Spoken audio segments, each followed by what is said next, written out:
E nós que permanecemos aqui, vamos abrir nossas Bíblias em Deuteronômio, capítulo 6, versos 4 e 5. É a última mensagem dessa série. Bom dia, o despertar para o avivamento espiritual. Série essa em que a gente pensou sobre avivamento, tá? Deuteronômio, capítulo 6, versos 4 e 5. Palavras de Deus através do seu servo Moisés. Escute, Israel, o Senhor nosso Deus é o único Senhor. Portanto, ame o Senhor seu Deus, de todo o seu coração, de toda a sua alma e com toda a sua força. Escute, Israel, o Senhor nosso Deus é o único Senhor. Portanto, ame o Senhor seu Deus, de todo o seu coração, de toda a sua alma e com toda a sua força. Vamos ter um momento de oração silenciosa. Ore para que Deus fale ao seu coração nessa hora e também por mim, para que eu seja fiel na exposição da palavra.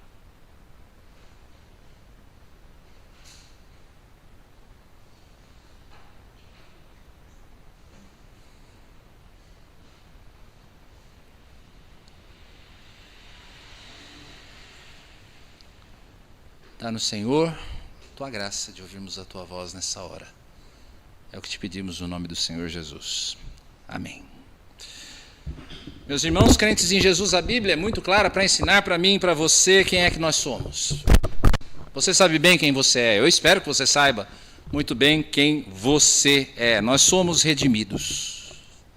Nós somos gente salvos pela graça. Nós somos herdeiros da promessa. Nós somos povo de Deus, nós somos uma nação de sacerdotes, nós somos templos do Espírito, nós estamos livres do pecado, nós somos testemunhas de Cristo, nós somos filhos de Deus, nós fomos comprados pelo sangue do Cordeiro. Então, por que é que nós insistimos em viver com menos do que tudo? Por que é que nós insistimos em viver com menos do que tudo? Por que é que nós insistimos em viver como miseráveis? Por que é que nós insistimos em continuar repetindo os mesmos erros de sempre? Por que é que nós deixamos o nosso coração ser tomado pelo medo, tanto o medo quanto pelo dia de hoje, quanto pelo dia de amanhã? Por que é que nós estamos tão presos, tão sedentos de coisas que o tempo vai destruir?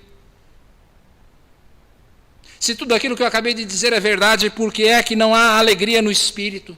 Por que é que não há aquele senso de alegria, aquele regozijo, aquele maravilhamento na comunhão com Deus ou na comunhão com a família de Deus? Se tudo isso é verdade, por que nós não experimentamos essas coisas? Ao longo de toda essa série sobre avivamento que nós estamos encerrando hoje, nós procuramos responder a uma só questão, na verdade. Por que é que nós não provamos de tudo aquilo que a Bíblia diz que é nosso?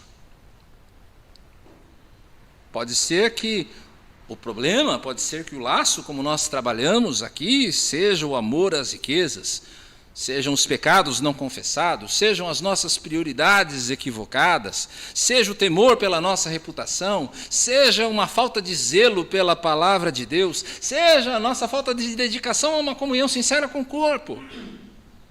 Se você deseja lembrar de tudo isso que nós falamos, ou então ouvir tudo isso que nós falamos sobre esses temas, os vídeos estão no nosso canal do YouTube. Mas eu quero pedir que você dedique atenção total a esses dois versículos, porque esses dois versículos, na verdade, eles encampam a essência de tudo aquilo que nós falamos até agora. Esse texto que nós temos diante de nós é o chamado Shema. Shema Israel. Ouve, Israel, justamente pelo início do texto. Shema quer dizer, é um verbo, um imperativo que quer dizer escute em hebraico. Os judeus recitavam esse texto 2 vezes por dia, de manhã e à noite, justamente por causa da sua importância. É um texto muito importante dentro do Antigo Testamento. O Shema é certamente a maior de todas as declarações do monoteísmo, a crença de que existe apenas um Deus.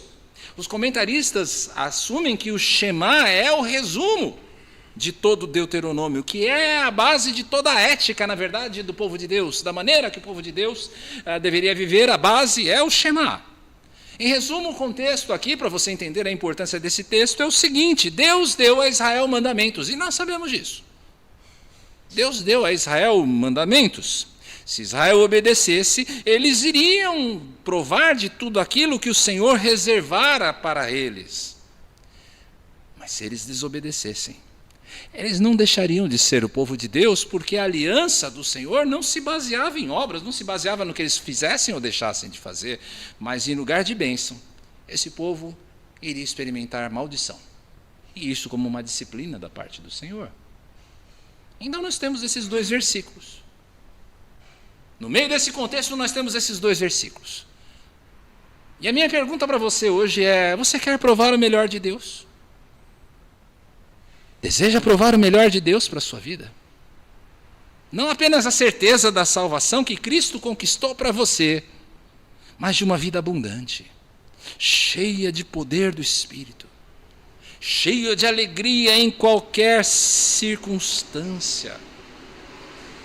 É importante a gente anotar isso aqui, porque muitas pessoas estão cientes e são crentes de que são redimidas por Jesus Cristo, amém, nós cremos isso, mas elas vivem com muito menos do que elas poderiam viver. A pergunta não é apenas se você quer provar da salvação em Jesus Cristo, mas se você quer provar o melhor de Deus. O que isso quer dizer em toda a sua profundidade? Você deseja isso, provar isso como filho de Deus que é?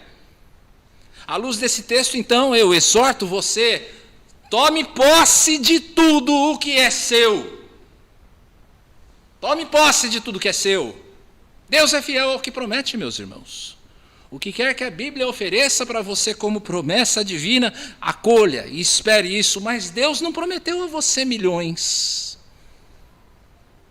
Deus não prometeu a você que você não ficaria enfermo.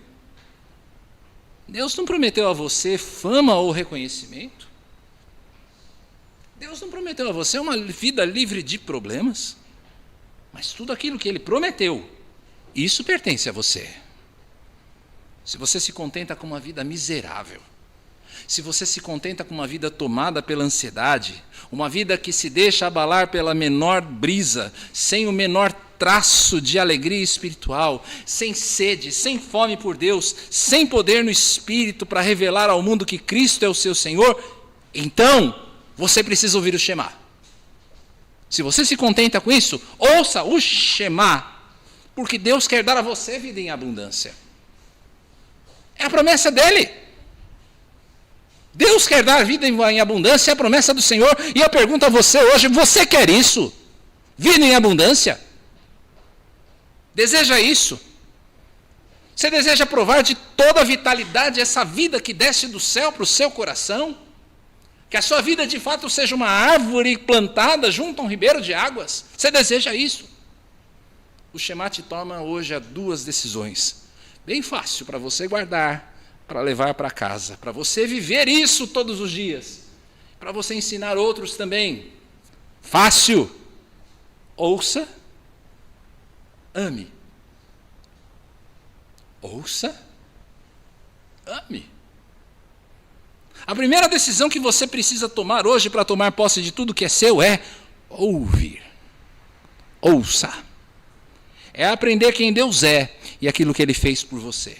Primeiro imperativo, primeira ordem do Shema: escute, Israel. Escute. Não é apenas escutar, mas é escutar para aprender, é escutar para viver. É a mesma coisa que o em verdade de Jesus Cristo lá do Novo Testamento. Quando você ouve assim, escute, saiba que vem alguma coisa importante por aí. Vem uma coisa importante para você, Israel. Vem uma coisa importante para nós que somos o Israel de Deus hoje. No passado, Deus tomou para si um povo dentre os povos para ser seu. Israel, os filhos de Abraão. Mas Paulo vai dizer que os verdadeiros filhos de Abraão são aqueles que nasceram de novo pela fé em Jesus Cristo. Paulo ainda vai dizer que judeu não é aquele que é circuncidado na carne, é aquele que é circuncidado no coração, que nasceu de novo. O Israel de Deus hoje são todos aqueles que Jesus separou dentre todos os povos para serem a sua igreja. Todos aqueles que abraçaram a fé de Abraão. Todos aqueles que confiaram nas promessas do Senhor. Todos aqueles que consagraram a Jesus Cristo a sua lealdade para viver a serviço dele. Você já recebeu a Jesus como seu Salvador? Você já confiou na promessa de que ele se entregou por você para quitar com Deus a dívida do seu pecado?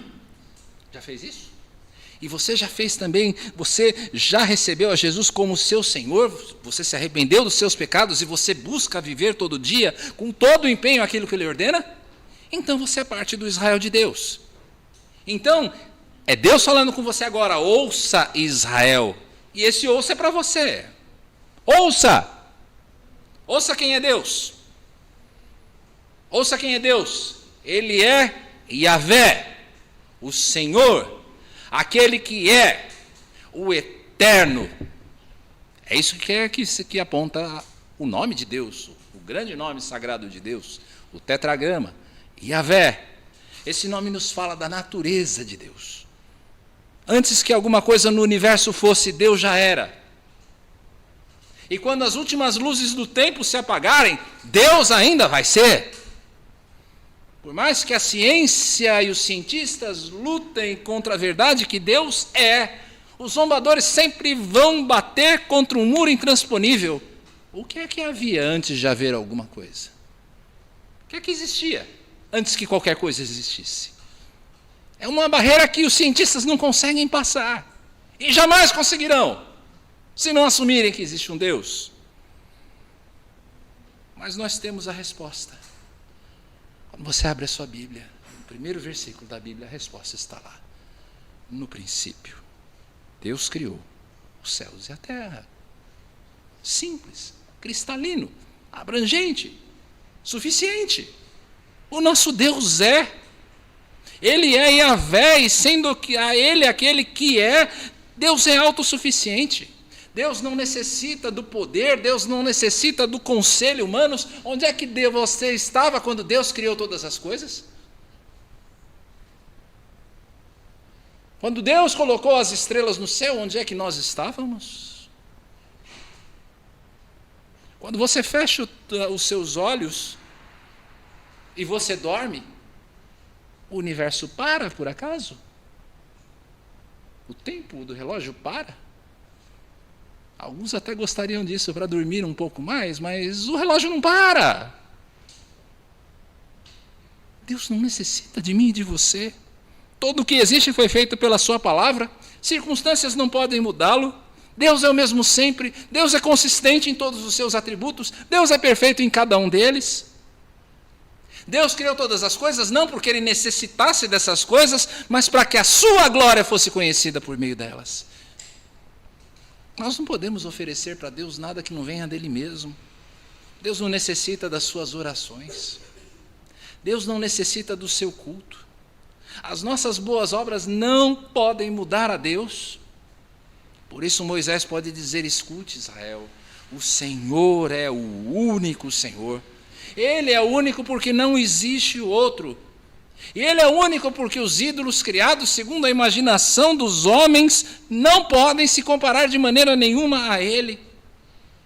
Eu e você criamos ídolos e imagens segundo a nossa imagem e semelhança, e nós depositamos a nossa confiança neles. Nós acreditamos que os nossos ídolos vão nos prover de segurança, nós acreditamos que os nossos ídolos vão de nos prover alegria, mas no final das contas eles nos frustram. Pense por um instante. Um Deus que se comparasse ao Senhor, para nos bastar, precisaria ser menor do que nós mesmos. Ou melhor, maior do que nós mesmos. Um ídolo, um Deus, para nos bastar, precisa ser maior do que nós mesmos. Qualquer ídolo, dinheiro, sexo, poder, fama, reconhecimento, tudo isso precisaria ser maior do que nós. Precisaria ser eterno e autossuficiente. Por quê? Porque se eles não são, eles sempre vão depender de que nós os alimentemos com os nossos atos de adoração. Como é que isso acontece na prática? Vamos supor que você acredite, e muitas pessoas creem nisso, Vamos supor que você acredite que a sua segurança, a sua vida, a sua alegria dependa de uma carreira estável. Ok? Você faz do sucesso profissional o seu ídolo. Focado. Mindset correto. Olho no prêmio. Correndo atrás do seu sucesso profissional. O que é que você faz? Você se dedica nos estudos. E aí, quando você sai de uma universidade ou de qualquer outro tipo de estudo, você vai procurar um emprego na melhor empresa para trabalhar, aquela que está no topo do ranking do Great Places to Work. E você encontra um emprego nessa empresa com um salário razoável. O que é que você fez ao longo desse tempo? Você serviu o seu ídolo. Você o alimentou. Agora você está nessa empresa e você olha e você vê para cima, você olha para cima e você vê um cargo acima do seu. Aquele cargo em que você está já não basta mais, você precisa de um cargo acima do seu. A sua satisfação está em progredir na sua carreira. Você pensa, não é bom estar estagnado. Então você trabalha não por 8 ou 9 horas por dia, mas você trabalha 10, 12 no final de semana. Você negligencia o seu tempo de lazer. Não existe mais tempo para você cuidar do seu coração na guarda do dia do Senhor. O que é que você fez? Você alimentou o seu ídolo. Você serviu o seu ídolo. Mas isso ainda não é o suficiente. Porque você chegou no topo da hierarquia da empresa. Você se tornou o CEO da empresa.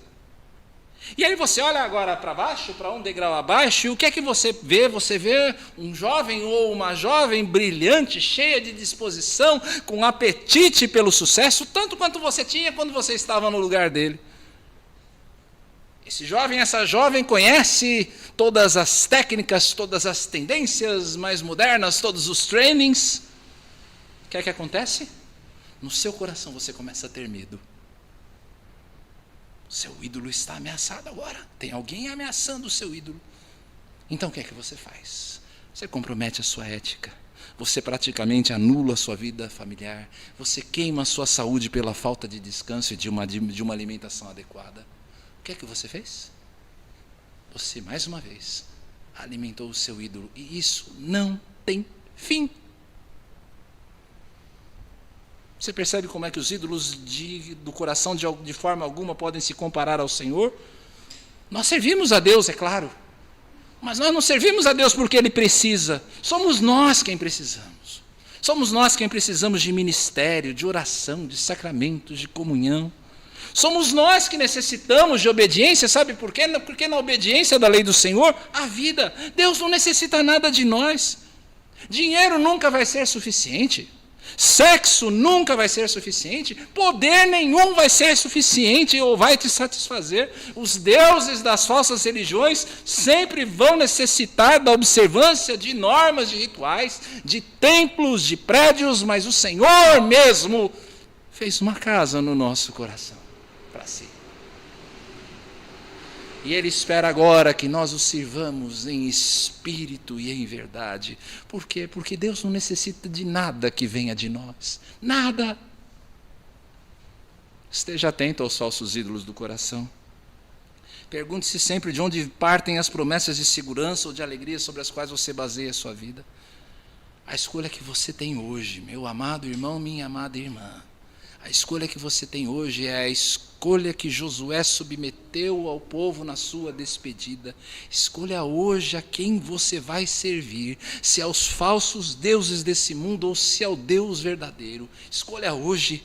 Você tem coragem hoje de repetir o voto de Josué? Quem é que são os valentes aqui dentro dessa igreja hoje? Os corajosos que querem provar o melhor de Deus. Você está entre eles? A ponto de repetir aí no seu lugar com toda sinceridade: eu e minha casa serviremos o Senhor. Repita. Assuma uma posição. Tome posse de tudo aquilo que é seu. É porque Deus é autossuficiente que Ele pode ser gracioso. Que retribuição você pode dar a quem tem tudo? Que retribuição você pode dar a quem tem tudo? É como se eu chegasse com as chaves do meu Renault Kwid, tão caro, tão valioso para mim, eu me achasse diante do Bill Gates, eu quisesse dar um presente para o Bill Gates e desse a chave, olha, o Renault Kwid é seu. Talvez o Bill Gates olhasse para mim e, por cortesia, sorrisse e agradecesse, mas que valor Bill Gates daria? O que é que você pode dar para quem tem tudo? É claro, há um valor nas nossas ações para Deus, como nós veremos daqui a pouco, mas não é porque Deus necessite delas, é porque Deus é único. É porque Deus pode fazer coisas, fazer aquilo que nenhum outro Deus com D minúsculo faz. Um pacto com o seu povo de maneira unilateral. Uma promessa, sem a iniciativa de Israel. Ouça, Israel, ouça o que esse Deus único fez por você. Deus estabeleceu com você um relacionamento único. O Senhor não se fez conhecido de outras nações. A que outro povo o Senhor falou por meio de uma sarça ardente? Que outro povo ouviu a voz do Senhor e tremeu enquanto o monte fumegava? A que povo o Senhor revelou o seu nome santo, Yahvé, além de Israel? Deus não fez isso por povo algum. O relacionamento do Senhor com o seu povo é um relacionamento único, porque Deus se revelou a mim e a você, a nós. Qualquer pessoa pode observar a natureza e intuir que existe um Deus, mas quem é que pode conhecer as suas perfeições? Quem é que pode conhecer os atributos de Deus? Quem é que pode conhecer o modo correto pelo qual nós podemos nos relacionar com o Senhor por meio de Jesus Cristo, se o Senhor não se revelar? Vocês me conhecem, não é verdade? Pelo menos os que estão aqui hoje. Vocês me conhecem. Vocês sabem meu nome. Vocês sabem onde eu moro. Algumas pessoas aqui conhecem até mesmo os meus gostos pessoais, alguns deles bastante estranhos, bastante inusitados, como novelas colombianas, por exemplo. Meus filhos me conhecem. Meus filhos conhecem o meu amor paternal, conhecem o meu temperamento, que nem sempre é um temperamento controlado. Meus filhos conhecem o meu cuidado, mas só uma pessoa aqui que me conhece por inteiro. A minha esposa. A minha esposa, eu me revelei. A minha esposa, eu me revelo. Com a minha esposa, eu tenho um grau de intimidade que eu não tenho com nenhum outro ser humano. O meu relacionamento com a minha esposa é como nenhum outro. Esse é o relacionamento do Senhor com o seu povo. Um relacionamento que se baseia na revelação. Mas o relacionamento do Senhor com Israel também é único, porque o Senhor escolheu um povo entre todos os povos, resgatou com mão poderosa, firmou com ele um pacto de bênção e persevera em salvá-lo. Deus não faz isso quando nós lemos o capítulo 7 de Deuteronômio, porque Israel tivesse alguma coisa de especial, ou porque Israel fosse um povo mais virtuoso do que todos os povos. O critério é um só. Deus amou esse povo, o seu povo. Deus amou a mim e a você. E Ele firmou com a gente uma aliança inquebrável que nem mesmo nós podemos anular. Qual é o resumo disso? Ouça, Israel. Você é o povo de um relacionamento único, com um Deus único. Eu e você somos o povo de um relacionamento único com um Deus único. Essa é a base de toda a lei. Essa é a base de toda aliança. E o que é que pode provar a verdade daquilo que eu estou dizendo com mais eficácia do que você olhar para a pessoa e a obra do Senhor Jesus? Jesus é a evidência mais clara de que Deus chegou às últimas circunstâncias para estabelecer comigo e com você um relacionamento inigualável. Deus é totalmente outro em relação a nós. Deus é eterno, Deus é autossuficiente. Ele jamais precisaria se preocupar comigo ou com você. Ele poderia lançar todos nós no inferno por causa dos nossos pecados, mas Ele se fez como um de nós para nos resgatar, para firmar conosco uma nova aliança pelo seu sangue, absolutamente inquebrável. Você sabe o que a pessoa é a obra de Jesus nos mostra? Deus quer dar a você o melhor dele. Deus, você olha para Jesus e você descobre, Deus quer dar a você o melhor dele. E o melhor dele não é uma fortuna. O melhor dele não é uma vida livre de problemas. Sabe qual é o melhor de Deus? É Ele mesmo.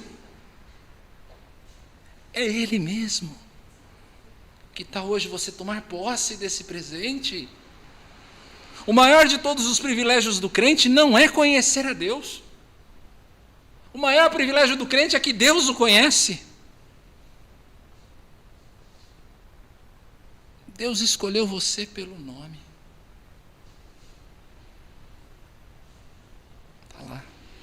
Otávio Martins Paiva. Na mão de Deus. Quer guardar isso? Faz que nem eu aqui, a sua mão. Eu salvei o Otávio. Eu morri por ele. Eu me entreguei por ele. E um dia o Otávio vai estar comigo para sempre. Sem o celular dele. Prestando atenção em mim. Deus vai estar lá com o Guilherme. Aqui, ó, Guilherme. Eu conheço o Guilherme. Eu paguei o preço por ele. Eu conheço o Paulo, eu conheço a Adriana, eu conheço a Valéria, eu conheço o Alexandre. Conheço os problemas, as dificuldades de qualquer um deles, de todos eles, mas ainda assim eu amei essa turma. Eu me entreguei por eles, eles vão estar comigo para sempre. Que privilégio é esse, meus irmãos? Como é que isso fala para a sua ansiedade? Como é que isso fala as suas fraquezas? Como é que essa verdade fala ao seu temor de homens, às suas tentações? Conta para mim. Como é que esse privilégio fala às suas dificuldades pessoais? Deus conhece você. Deus conhece você. Meus caros adolescentes que estão aqui hoje, Otávio e Vinícius, cuidado com a pressão de vocês se parecerem com seus amigos, meus irmãozinhos. Cuidado com a pressão que vocês enfrentam ou vão enfrentar logo logo de pertencer a um grupo.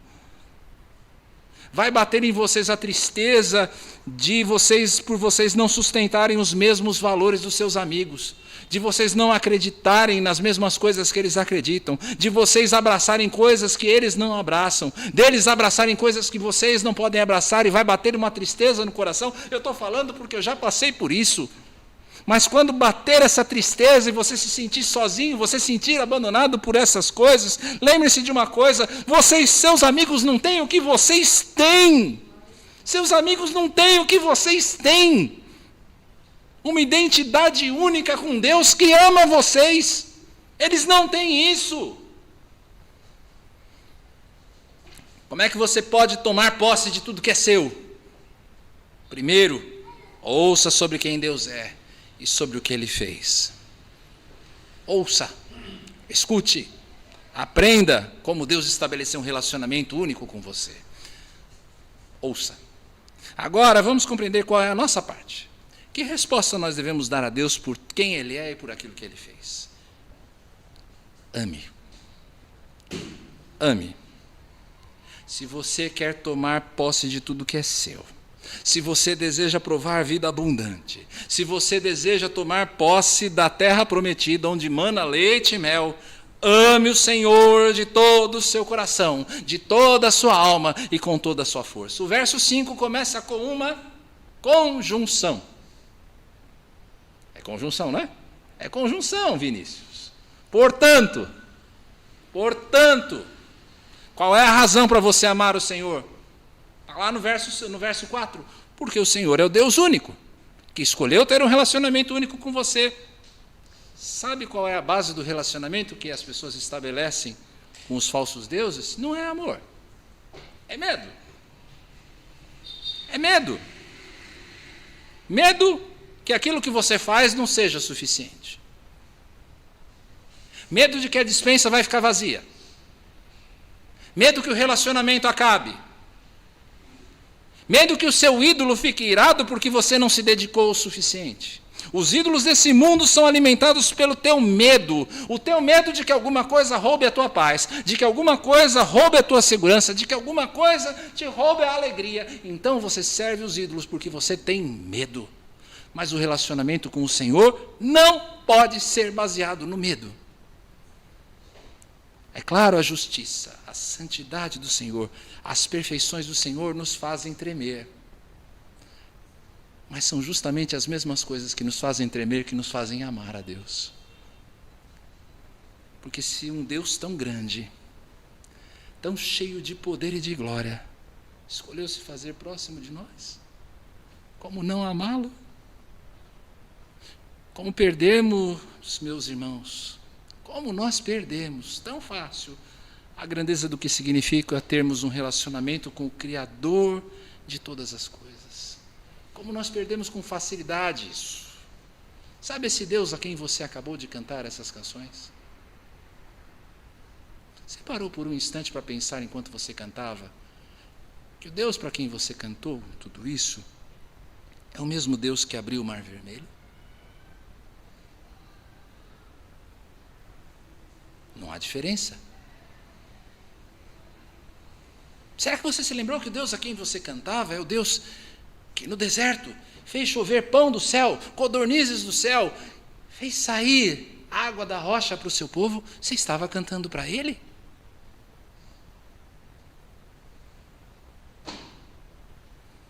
Será que você se lembrou enquanto nós líamos a palavra? Ou nos momentos em que você lê a palavra, você abre a sua Bíblia, e as palavras da Bíblia, elas vêm até você enquanto você lê. Será que você se lembrou que essa mesma palavra é a palavra que deu origem a tudo, que criou todas as coisas? Porque todas as coisas não foram criadas por meio da palavra?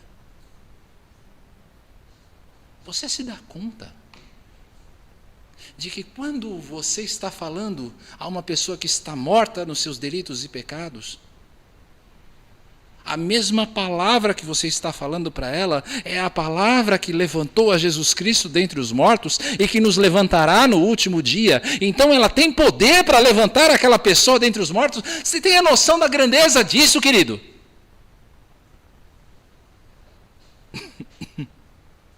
E esse Deus escolheu ter um relacionamento com você.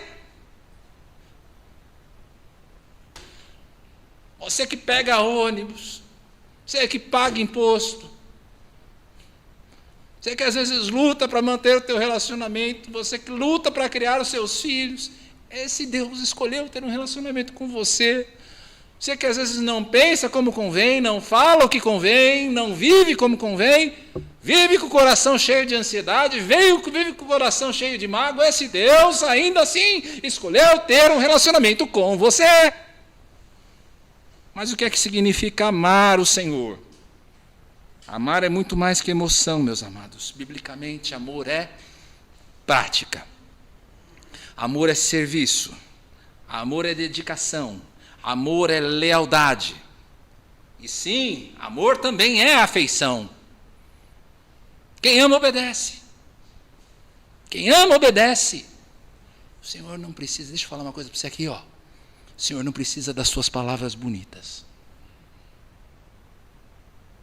O Senhor não precisa do seu dízimo grandão. O Senhor não precisa das suas ofertas. O Senhor não precisa do teu choro comovido no teu louvor, não. A verdadeira adoração é a sujeição de toda a vida aos pés de Jesus. A verdadeira adoração é a obediência de quem chama Jesus de Senhor com convicção e não apenas como uma fórmula repetitiva. Porque, olha, eu estou cansado, quase que escapou aqui. Mas eu estou cansado de ver crente que chama Jesus de Senhor, mas no domingo às 17h44 coloca a sua capa de filho de Deus, mas acaba o culto, ele sai daqui, tira a capa de filho de Deus e coloca a capa de filho do diabo, e assim ele vive durante a semana inteira.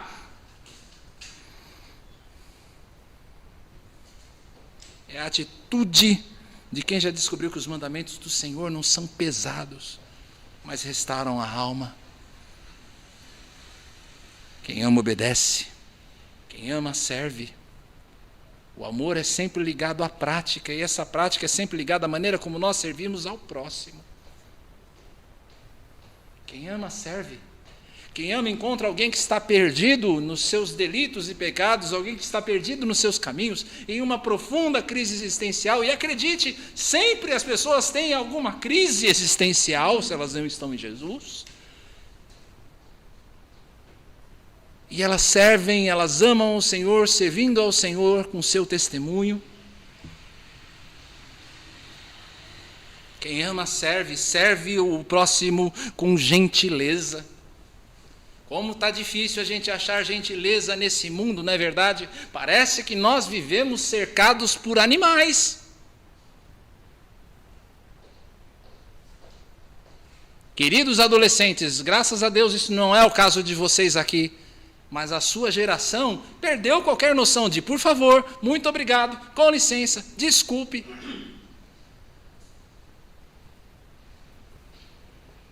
Passam pela gente, trombam, e nem viram para trás para dizer desculpe, perdão. Gentileza, benignidade. Até mesmo com as pessoas que nos ofendem, ainda assim um coração benigno. Quem ama, serve ao Senhor, assim sendo benigno com o próximo. Até mesmo com quem nos ofende. Benignidade é a adoração sincera de um coração grato. É cuidado com o ferido do corpo e da alma. Quem ama é leal. O amor jamais é adúltero. Você não pode servir a Deus e às riquezas. Então você precisa hoje decidir quem é que você serve. Se você serve ao Deus verdadeiro, se você serve de si mesmo ou se você serve o mundo. Você precisa decidir-se hoje. Você precisa se decidir hoje. Você cultiva o seu pecado no coração e você quer viver o melhor de Deus? Fica cultivando pecado no coração e quer ainda experimentar o melhor de Deus. Você fica cultivando a sua ansiedade no seu coração e você quer, e a ansiedade é pecado, me permita dizer isso, tirando, é claro, aqueles casos de ansiedade clínica que são a minoria. Você quer experimentar e ficar cultivando essa sua ansiedade no coração e experimentar na sua vida o melhor de Deus? Arrependa-se de todo o seu coração, com toda a sua convicção, com toda a sua alma. Cultive o seu relacionamento com Deus pelos meios de graça. Que raio de relacionamento você quer construir com o seu marido, com a sua esposa, se você não dedica tempo a eles? Tempo de intimidade, tempo de olho no olho, tempo da conversa saudável.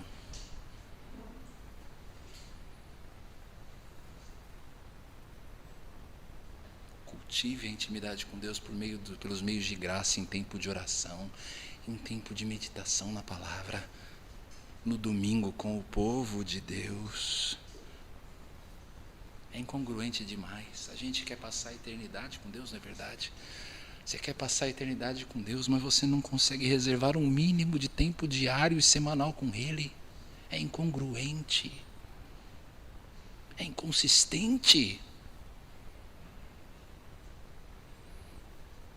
E o que é que significa, segundo o texto, amar o Senhor de todo o coração, alma e entendimento?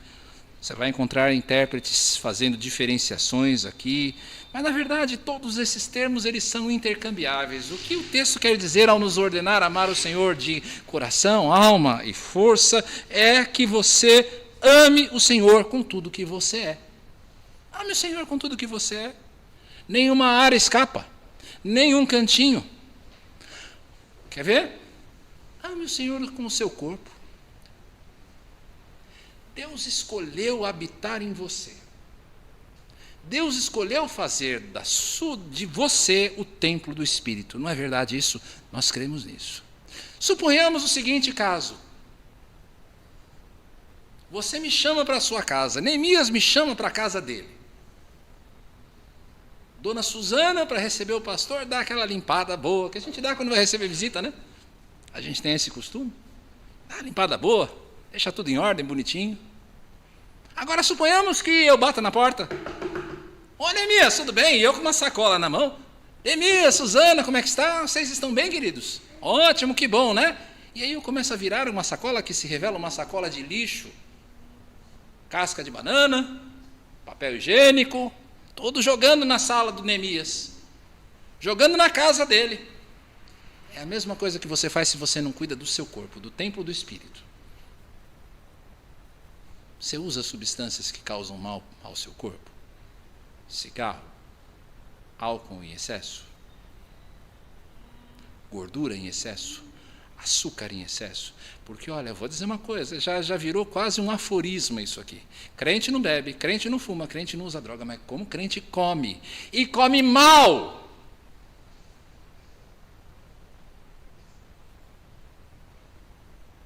Cuide do seu corpo. Ame o Senhor cuidando do seu corpo. Pratique atividade física. Se você não consegue ir para uma academia, faça uma caminhada. Se você não consegue fazer uma caminhada, sai do elevador, comece a subir os degraus, a escada do seu prédio. Talvez para alguns que moram lá no 20º andar seja um pouco mais complicado, mas começa. Quem sabe você começa a chegar lá. Ame o Senhor com o seu bolso. Seja fiel nos seus dízimos e ofertas. Deixa eu contar para você uma coisa, tá? Para você que nos assiste aí também. Nenhum lugar da Bíblia está dizendo que se você der um, Deus vai te dar dois. Quem diz isso é mentiroso, é mal intencionado, é falso profeta. Se fosse nos tempos de Moisés, morria debaixo de pedrada. Hoje em dia não dá para dar pedrada, então a gente dá pedrada na palavra. Mentira! Quando nós dizimamos, quando nós ofertamos, nós estamos reconhecendo que tudo aquilo que nós temos vem do Senhor, tudo pertence a Ele, e assim nós consagramos parte disso a Ele. Ame o Senhor com o seu bolso, seja fiel nos seus dízimos e ofertas. Ame o Senhor com o seu bolso também, ajudando o necessitado. Lembre-se de uma coisa, você não é proprietário daquilo que você tem. O seu dinheiro não é seu. O seu carro não é seu. A sua casa não é sua. Você é um despenseiro. Pense como você emprega os seus bens, o seu tempo. Ame o Senhor com os seus bens. Ame o Senhor com o seu trabalho. Como é que eu amo ao Senhor no meu trabalho, pastor? Que horário que você entra no seu trabalho? Se o seu horário de entrar no seu trabalho é 8 da manhã, não é 8h05, não é 8h10, não é 8h15, não é 8h20. Eu confesso aqui o meu pecado. Teve uma época que eu era um atrasado compulsivo no lugar onde eu trabalhava. Meu cartão era uma maravilha. Estava lá cheio de atraso. E a chefe tinha um carimbinho. Atrasado, ficava tudo colorido. Isso daí não é amar o Senhor com o meu trabalho. Se o seu horário é às 8, é às 8 que você tem que chegar. Ou até um pouco antes. E na hora que você começou o seu trabalho, se o seu trabalho é das 8 às 17, você vai trabalhar das 8 às 17. Você não vai ficar jogando Fortnite no computador da empresa. Minecraft. Não vai. Você vai trabalhar. Claro, tem o seu tempo de descanso. Tudo bem, mas você entendeu o princípio. Tem que trabalhar. Ame o Senhor com o seu trabalho. Busque o bem do seu empregador, mesmo que ele não mereça. Busque o bem dele. Ame o Senhor amando a sua esposa. Maridos, ame o Senhor amando a sua esposa. Como é que você faz isso? Cuide dela. Cuide dela. Proteja a sua esposa. Isso é um aprendizado diário, viu, maridos? Todos os dias a gente aprende com isso. Cuide da sua esposa. Quais são as necessidades dela? Talvez as necessidades dela não sejam as necessidades que você está pensando. Às vezes você pensa que você está amando sua esposa, você está satisfazendo as necessidades dela, mas você está muito longe disso. Pergunte, querida, como é que eu posso servir você? Esposas, sirvam o Senhor amando o seu marido. Sejam a auxiliadora fiel que o Senhor criou vocês para ser. Feche os ouvidos para essa cantilena que você ouve hoje em dia dessas essas feminazes. Não estou falando que você não deve trabalhar fora, não é nada disso. Não estou falando que o seu marido pode espezinhar você, não é nada disso. Mas Deus deu a você um papel especialíssimo e necessário que abençoa o nosso coração como marido quando nós chegamos em casa e nós temos ali uma parceira de vida. Alguém que nos abrace, alguém que nos acolha, que seja o nosso porto seguro. Aquela parceira de jogo, sabe como é que funciona? Você sabe que você pode contar. Ame o Senhor amando o seu marido. Pais, amem os seus filhos, dando aos seus filhos exemplo de piedade e de devoção. Você quer que os seus filhos temam o Senhor? Sejam obedientes ao Senhor, busquem ao Senhor, porque olha, essa é a única vacina, essa é a única proteção que eles terão no futuro. Acredite nisso. O mundo vai de mal a pior, ele não vai melhorar. É daqui para baixo. Você sabe como o mundo está, não sabe? Toda essa confusão de gênero, sexualidade toda complicada, valores de autoridade, valor de respeito, tudo já foi embora. Só tem uma coisa que vai defender os seus filhos. E o que vai defender os seus filhos é o que está aqui. E você tem que desejar isso. Você deseja isso? Então comece você a ser um exemplo de piedade e devoção. Que os seus filhos vejam você lendo a Bíblia. Que os seus filhos vejam você em oração. Que os seus filhos vejam você se dedicando para estar aqui no dia do Senhor. Se você mesmo não faz, o que você vai esperar deles? Se o seu coração vive cheio de ansiedade, sobrecarregado, você vai querer que os seus filhos não aprendam isso? Se você maltrata as pessoas, você vai esperar que os seus filhos sejam melhores? Vocês, filhos, vocês que são filhos, presta atenção aí, Tiagão. Vocês que são filhos, amem ao Senhor, amando os seus pais, sendo obedientes a eles. Colaborem para que o fardo dos seus pais não seja tão pesado. Porque, olha, eu vou dizer uma coisa para vocês, a gente ama vocês. Podem acreditar nisso, nós amamos vocês. Como eu sempre digo para os meus filhos, eu digo agora para os filhos de vocês, eu vou ser voz de vocês, papais. E eu sei que é verdade na vida de vocês. Nós daríamos a vida pelos nossos filhos.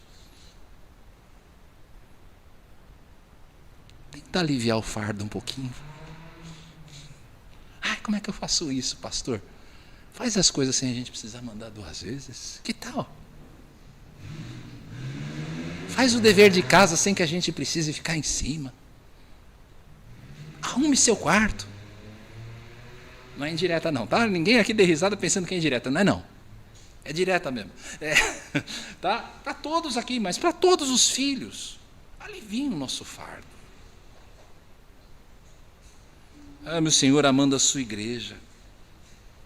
Sirva ao Senhor servindo aqui na Antioquia. Eu garanto para você que está assistindo a gente em casa, você que está aqui, olha, eu garanto para vocês conhecem, né, a realidade da Antioquia, os que estão aqui pelo menos. Tem serviço para todo mundo. Quer servir, quer amar o Senhor servindo? Vem falar com a gente. Tem lugar para você aqui. A gente vai achar um emprego para você. Aqui é 0% de desemprego. No Brasil está quanto aí? 10%, né? 12% de desemprego. Aqui não, aqui é 0, aqui é desemprego 0. Você quer, tem. Tá? Sirva o Senhor servindo a sua igreja. Cuide dos seus irmãos. Cuide dos seus irmãos. Sirva ao Senhor assim. Ame o Senhor com a sua mente. Como é que eu amo o Senhor com a minha mente, pastor? Cuidado com o que você vê. Cuidado com o que você ouve.